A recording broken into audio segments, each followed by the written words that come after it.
Yeah. All right, I do want to switch to the corner wall and broad and look at the Dow right now, down about 43 points. I don't know if anything has to do, this Italian minister saying about the prospect of a deal even after the ministers left a Brussels powwow that looks imminent. That's an Italian minister saying that. No offense to my people. I'm just saying that he could have been drinking. It's very possible he could have been out of his gourd. We don't know. But the prospect that it looks like Greece might be closer to a deal, you know how this cat and mouse game goes. Daniel Speckhard is a former U.S. ambassador to Greece.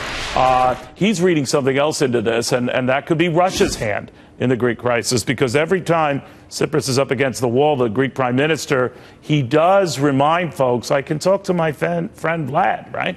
Is that a worry? Is that a genuine concern?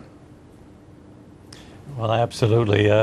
The Russians are having a field day right now with what's happening in Greece. If you look at the Russian press, they're all talking about the beginning of the end of the European Empire, and it's kind of feeding the Russian psyche after they had their own collapse 30 years ago. And so now they're taking pleasure in this, but there's a lot more at stake, a lot of important strategic security interests for the United States and for Europe if Greece goes the wrong way on this. All right, Greece going the wrong way could be presumably knocking itself out of the euro, right? I mean, then the issue becomes, then can they be a standalone successful country?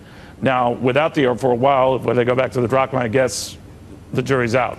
But with Russian help, all of a sudden it becomes a NATO issue, does it not?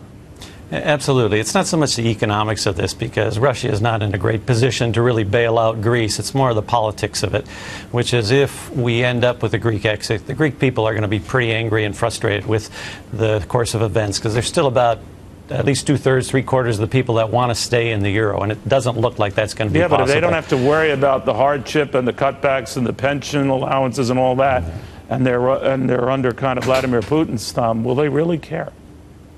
Well, absolutely, in the sense that this is really an interesting country for Russia. It's strategically located in the eastern Mediterranean.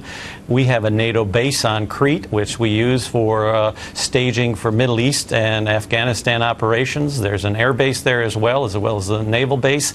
The Russians have already been talking to the Greeks about using Greek bases and ports for their facilities. You remember that they just took over Crimea, so it's a nice stop on the way out of Crimea from the Black Sea to the Mediterranean. They've been talking to the Greeks about energy, and Greece actually, when I was their ambassador, was part of the linchpin for an energy security policy for Europe that would avoid having all the gas come from Russia. Now the Russians are talking to the Greeks about a pipeline to Greece, and so kind of pushing back on that notion that there's alternatives to Russia for European energy security. A lot going on here. Yeah, all simultaneously. Dan, thank you very, very much.